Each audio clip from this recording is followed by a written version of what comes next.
ცოტათი უცნაურად დღეს, როდესაც UFC-ს ჩემპიონს არ გეძახი. ცუდად ხომ რა გძნობ თავს ამის გამო? დიახ, ეს ცოტათი ცუდია, მაგრამ მალე ისე მოგიძებს UFC-ს ჩემპიონის დაძახება ჩემთვის. კარგი, შეიძლება UFC-ს ჩემპიონი კვლავ რომ გიწოდო? ქამარი ხომ არ დაგიკარგავს. ეს შენი ზედიზედ მეექვსე სადიტულო ბრძოლაა. მაგრამ 3 წლის შემდეგ პირველად ხარ პრეტენდენტი.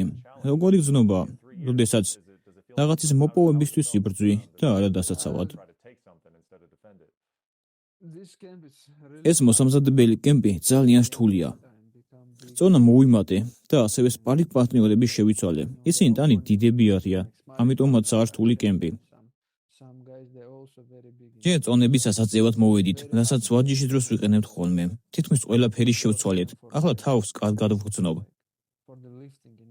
უბრალოდ ოდნავ ჯერ კიდევ ვერ შევეგუო დროის ცვლილებას ფრენის შემდეგ.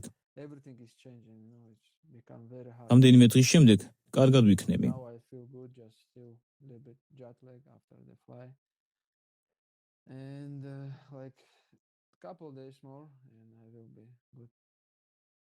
რა არის ყველაზე დიდი განსხვავება, როცა უფრო დიდ ბიჭებთან ერთად ვარჯიშობ. იპოვე ის რაღაც, რაც უნდა შეცვალო შენს მიდგომაში, როცა უფრო შენზე დიდ მოწინააღმდეგეს ხვდები. ბევრი რამ შევცვალეთ. მწვრთნელთან ერთად ახალი გეგმა შევიმუშავეთ. წონის მომატება ძალიან რთული აღმოჩნდა. საბოლოოდ ახლა უფრო ტანი დიდი გავხდი. ბოლო რამდენიმე თვეა წონის მოსამატებლად პროტეინებს და კრეატინებს ვიყენებ. თითქმის ყოველი ვარჯიშის შემდეგ. ვცდილობ ბევრი ვჭამო, მაგრამ როდესაც დღეში 2-ჯერ ან უფრო მეტჯერ ვარჯიშობ, წონის მომატება ძალიან ძნელია.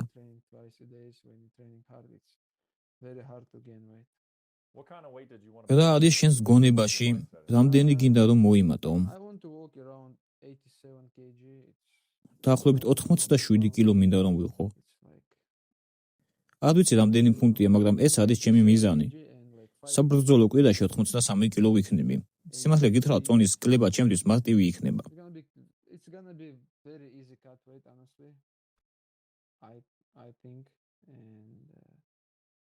ასევე კონტაქტში ვარ UFC-ს ნუტრიციონისტებთან, რომლებიც კარგ დანამატებს და რჩევებს მოძლევენ.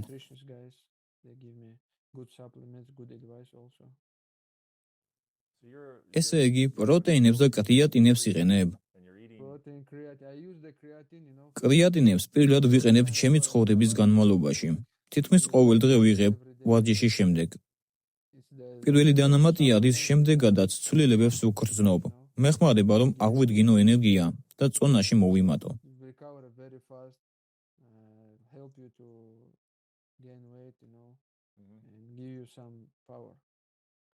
რამდენად განსხვავდება ეს ყველაფერი იმასთან, როდესაც 155 ფუნტში იბრძოდი. ცხადია, მაშინ კრეატინებს არ იღებდი. მას შემდეგ, რაც დივიზიონი შევიცვალე, ჩემი ცხოვრება სრულიად შეიცვალა. ადრე ყოველთვის ვფიქრობდი თუ რა უნდა მეჭამა. როდის უნდა მქონოდა სადილი და ასე შემდეგ. ეხლა კი ბედნიერი ვარ, შემიძლია რაც მინდა ის ვჭამო და უბრალოდ მხოლოდ ვივარჯიშო.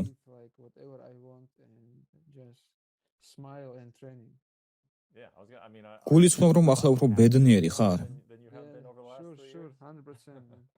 დიახ, რა თქმა უნდა, 100%-ით. 155 ფუნტში მართალია წონას ყოველთვის ვაბარებდი, მაგრამ ეს ძალიან რთული იყო.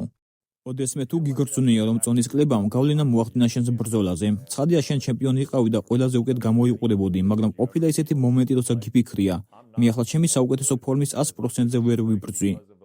იმიტომ რომ წონის კლებამ კლავს. გქონია ასეთი შემთხვევა ოდესმე? სიმართლე ისეა, რომ ვისაც 10 ან მეტი კილოს დაკლება უწევს, მისთვის ძალიან რთულია ძალების აღდგენა 100%-ით. ყოველთვის ვგრძნობდი, რომ ჩემი ძალების მხოლოდ 60-70%-ს ვიღდგენდი. რადგან 100%-ით ამის გაკეთება 30 საათის განმავლობაში ძალიან რთულია. ახლა მოუთმენად ველი ვნახო, თუ როგორ ვიგრძნობ თავს ოქტაგონში.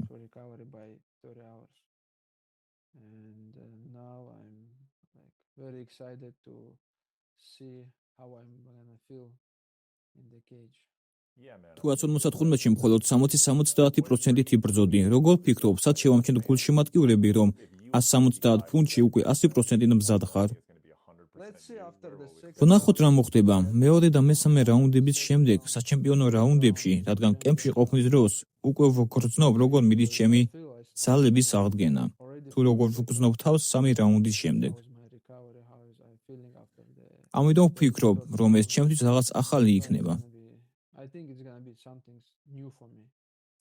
ეს ალბათ თავიდანვე დიდ თავდაჯერებულობას შეგმატებს, უბრალოდ არ იგრძნობ, რომ ენერგიის მართვა დიდად გჭირდება. არ ვიცი, როგორ ვიქნები 100%-ით მზად. ბევრად განსხვავებულად ვუგრძნობ თავს. ყოველ დღე ჯანსაღმოებს მივიწმევ. ასევე კრეატინებს და პროტეინებს. ეს ძალების აღდგენაში კარგად მეხმარება.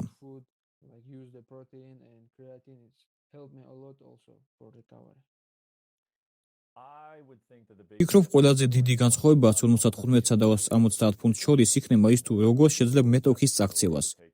შენ ყოველთვის შეგეძლო მოწინააღმდეგეების წაქცევას და შენ გინდოდა, რომ ისინი დაგეღალა. ახლა ვფიქრობ, ეს რთული იქნება ამ დიდ ბიჭების წინააღმდეგ. რას ვფიქრობ, კიდევ რა იქნება დიდი გამოწვევა 170 ფუნტში შენთვის. დიახ, ახლა ჩემი მეტოქეების შედარებით დიდები არიან, მაგრამ მეც უკვე დიდი ვარ. ადრე 82, 83 კილო ვიყავი. ახლა 87 კილო ვარ.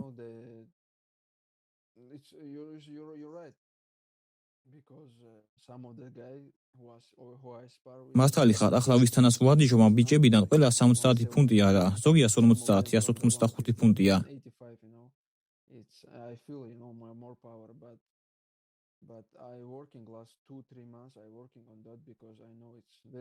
ამიტომ ბოლო 2-3 თვეა ბევრს ვარჯიშობ, რომ უფრო ძლიერი და ფიზიკურად დიდი გავხდე.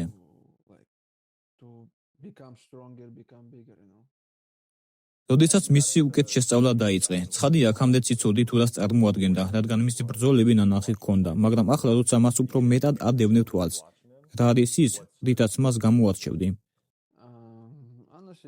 მისი ყველა ბრძოლა მაქვს ნანახი. კარგი სტრაიკერია, ასევე კარგი ბოქსი აქვს.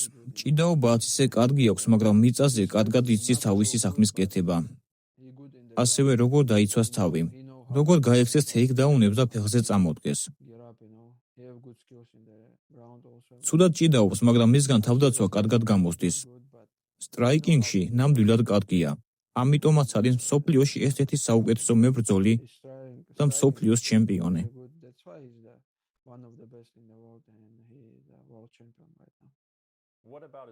რაც შეეხება მის ჭიდაობას, რას აკეთებს ის არასწორად. ნახე მისი თავდაცვა და თითქმის ყველა მისმა მოწინააღმდეგემ შეძლო მისი წაქცევა. მაგრამ თუ ვინმე წააქცევს, ის პანიკაში არ ვარდება.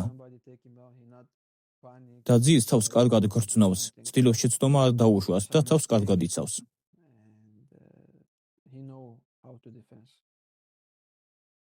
მას რაიმე განსაკუთრებული ძალა არ აქვს და არც ისეთი დიდია დივიზიონში. მაგალითად, ბელალ მუჰამედი და კამარუ უსმანი, ამ ბიჭებს მართლა დიდი ძალა აქვთ. მაგრამ ჯეკს არ ფიქრობ, რომ ჩემზე ძლიერია.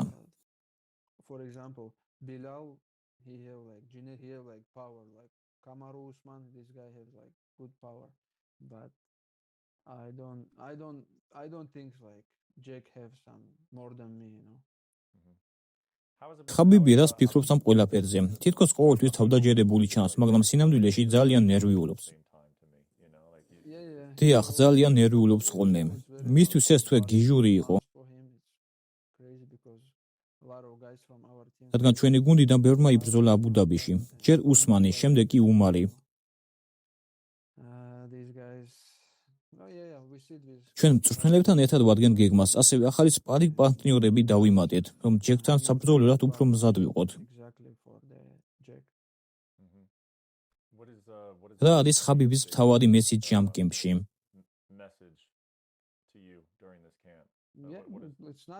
ეს საიდუმლო არაა, მან მითხრა რომ წავაქციო და დავღალო. ფიქრობ მიწაზე მისი და ფინიშება შემიძლია. შემიძლია დავახრჩო, ან არმბარი შეუსრულო. ვნახე თუ როგორია ის მიწაზე, მაგრამ ვფიქრობ, რომ მე მასზე ბევრად უკეთესი ვარ.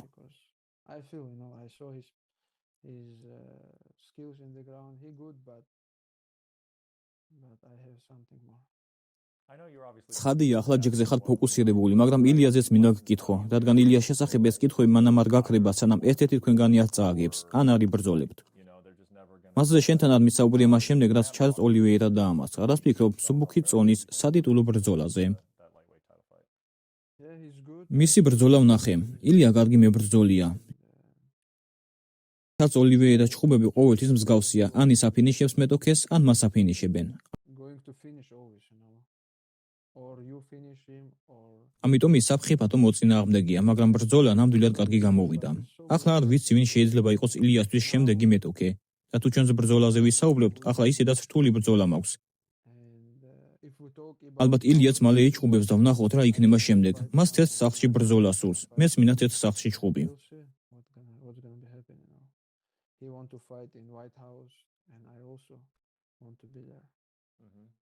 შენთვის ეს ყველაზე დიდი ბრძოლაა, როგორ ფიქრობ? ვიცი, თითქმის არ მინდა ასეთი შეკითხვა დაგისვა, რადგან უკვე დიდი ბრძოლა გელოდება წინ, მაგრამ როგორ ფიქრობ, ეს არის ყველაზე დიდი დაპირისპირება, რაც შეიძლება მოაწყონ? ფიქრობ, რომ დიახ, ეს MMA ფანებისთვის დიდი ბრძოლა იქნება. ხალხსაც უნდა ამ ბრძოლის ნახვა და თუ UFC-ც მოინდომებს, მაშინ შეგვიძლია ვიბრძოლოთ.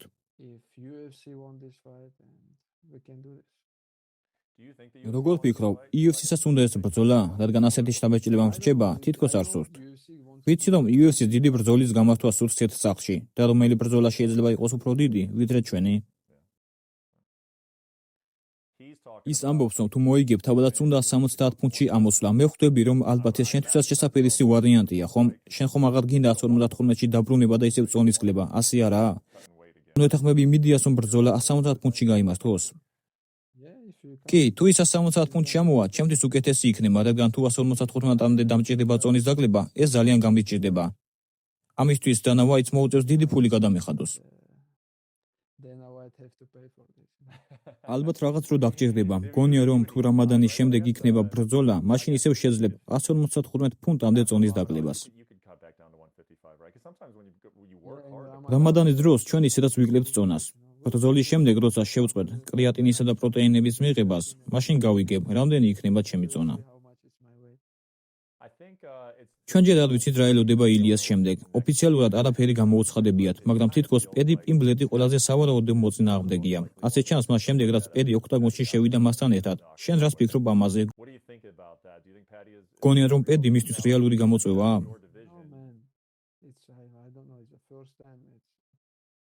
არმანმა ილია თოფურიასა და ოლივეირას ჩხუბი დააწყვია. წონა წარმატებით ჩააბარა და ამის შემდეგ მას უნდა ეჩხუბა ტიტულისთვის. თუმცა არ ვიცი, ჩემი აზრით არმანი უნდა იყოს შემდეგი, რადგან იმსახურებს.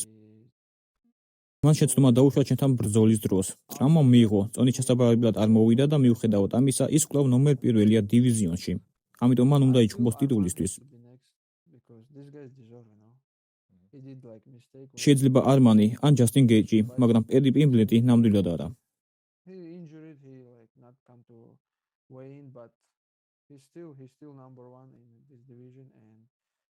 He have to fight for the title. What is like maybe Arman, maybe Gaethje, but not Paddy for sure. Not Paddy. Why not? How come? პედი არა? რატომ? ძმაო, არ ვიცი, ვინდა ამასხა პედი? ტონი ფერგინსონი, კიდე ვინ? მაიკ ჩენდლერი. ჩენდლერს ყველას ემზმაო. თუ მის რეზიუმეს გადავხედავთ, ნახავთ, რომ აქამდე ჯერ სერიოზული მეტოქი არ დაუმარცხებია, თუმცა მაინც თუ ფიქრობ იმას, რომ მას შესაბამისი უნარები აქვს გამარჯვებისთვის, მიუხედავად იმისა, რომ ბრძოლა არ დაუმსახურებია. რაღაცების გაკეთება შეუძლია. თუმცა მისგან დიდ შანსებს ვერ ხედავ. ნამდვილად შეუძლია? არ ვიცი, მართლა არ ვიცი. შეიძლება სიმართლე გითხრათ, დიდი გამოწვევა არა ილია თოფურიასთვის. არმანია სერიოზული მეტოქი. ის უნდა დაამარცხოს, რადგან კარგი მოკრივე, მოჭიდავე და გრეპლერია. საერთო ჯამში ძლიერი მეტოქია, მაგრამ პედი ჯერ სერიოზულად არავის გამოუწვია.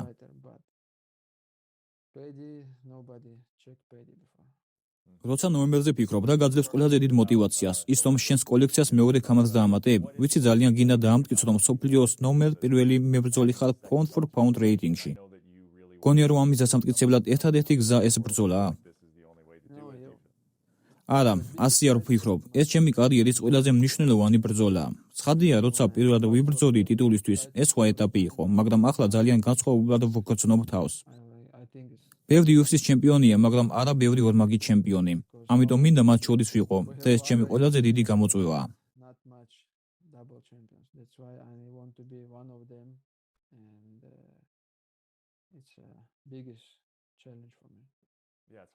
ეს რთულია რა? ძალიან რთულია და მე ვიმსახურებ ჩემს შანსს. ცხადია, ქამარი ყველაზე მეტჯერმე დავიცავი, ვიდრე სხვებმა. ახლა კი ეს სულ სხვა ეტაპია.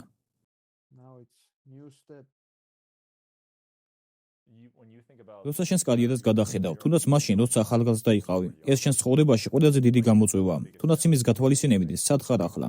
მაგალითად, UFC-ში პირველად გამოჩენა და დაძაბულობის განცდა რთულია.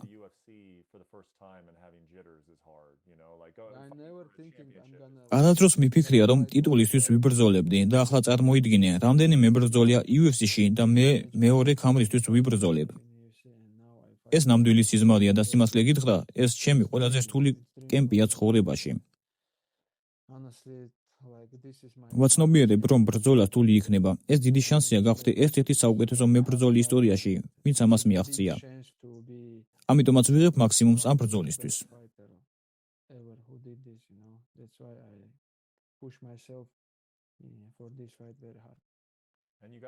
და შენი სურვილი ახდა.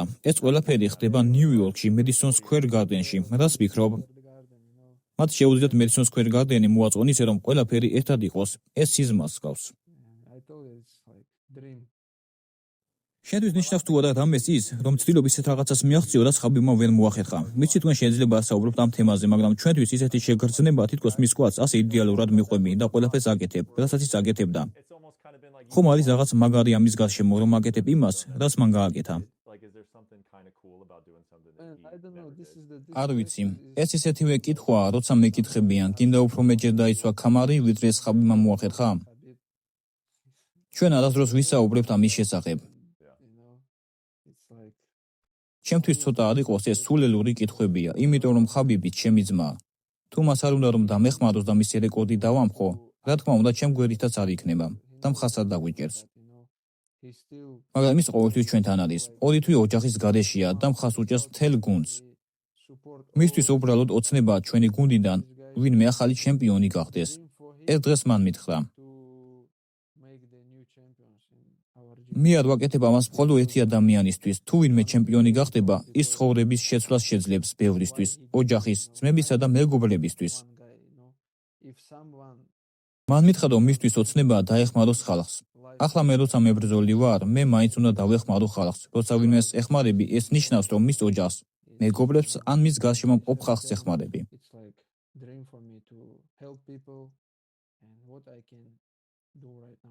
ამიტომაც ახლა ის ჩვენს გვერდით. ასე რომ ეს არ არის ის კითხვა, რომელზეც მინდა რომ უპასუხო.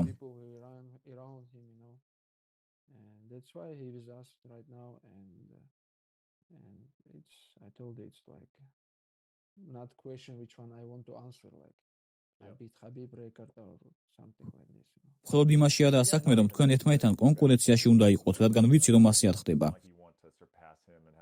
რანაირად არა მიზანი მას გაუსწრო ან უფრო დიდი მემკვიდრეობა შექმნა. ეს თითქმის ისეთი რამაა, რაც გუნდიდან არავის გაუკეთებია. ეს უბრალოდ ახალი გამოწვევა, რაც მას არ გაუკეთებია. და არც იმას ვამბობ, რომ უნდა გაიკეთებინა ან არ უნდა გაიკეთებინა. უბრალოდ ეს რაღაც ახალია. გრძნობამ ნაწილს. ეს ყველაფერი აბდულმანაფის მემკვიდრეობა. ჩვენი მწვრთნელის, რომელიც სამწუხაროდ ახლა ჩვენთან აღარ არის. 15 წლის შემდეგ ადამიანები გაიგებენ, რა გააკეთა მან ჩვენი ქვეყნისთვის, MMA-ისთვის და სპორტისთვის. ახლა ჩვენ ვიცით მებრძოლები, რომლებსაც არც კი უარჯიშიათ მასთან უშუალოდ, მაგალითად ახლახანს გამოჩენილი ახალი ჩემპიონები სხვადასხვა ორგანიზაციებში. მაგრამ მისმა მოსწავლეებმა მაინც ჩაუნერგეს ცოდნა და ეს უკვე ძალიან დიდი სკოლა გახდა.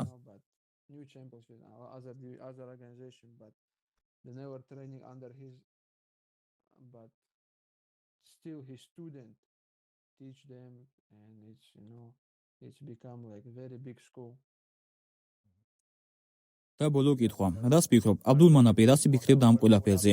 რას იტყოდა, რომ საბოლოოდ გეძლევა შანსი მეორედ მოიგო ქამარი? ვიცი, ეს იყო რასაც დიდი ხანია ელოდებოდი და UFC-საც დიდი ხანია სთხოვ ამას. მხოლოდ ერთი რამ აკლია, რაც ყველაზე მეტად მენატრება, ის რომ ოქტაგონში ჩვენთან ერთად არ არის, ოდესაც ქამარს ვიღებთ ხოლმე. მინდა რომ იქ იყოს. ვიცი რომ ის ამაყობს ჩვენით, მაგრამ ჩვენ ყოველდღე ვეუბნებით მას მადლობას იმისთვის, რასაც ჩვენთვის აკეთებდა. ფიქრობ, ეს უნდა გადაიქცეს რაღაც დიდ ფილმად, რომ ხალხმა სწორად გაიგოს. რას აკეთებდა ის ჩვენი შემდგომი განვითარებისთვის. It's have to be some big movie to people understand what he did.